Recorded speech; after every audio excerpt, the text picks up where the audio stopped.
warahmatullahi wabarakatuh. Baik lagi ke channel aku Galeri Isti.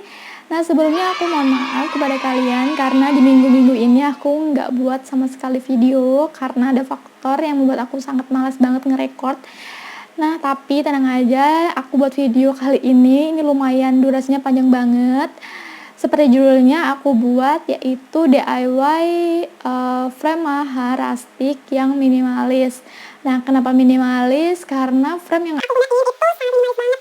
Kenapa? Itu nggak disengaja ya, karena waktu belinya itu emang aku salah pilih, aku nggak ngeliat ukuran-ukuran.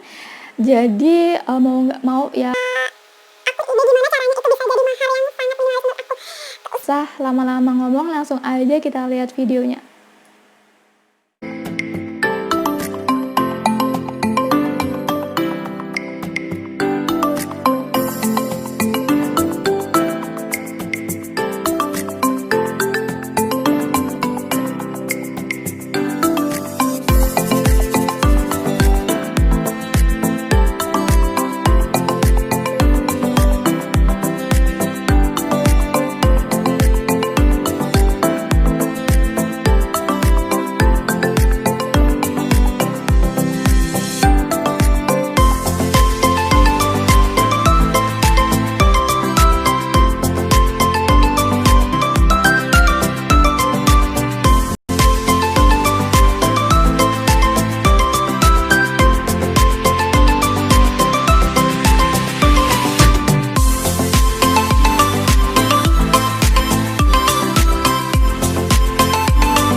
itu tadi bagaimana cara membuat dan menghias mahar minimalis yang bertemakan rustic. Semoga menjadi inspirasi untuk kalian, semoga bermanfaat. Jangan lupa like, komen, dan subscribe video ini. Karena dengan subscribe, kalian mendukung aku membuat video-video yang lebih menarik lagi. Dan jangan lupa share ke sosial media. Nah, sekian dari aku. Wassalamualaikum warahmatullahi wabarakatuh.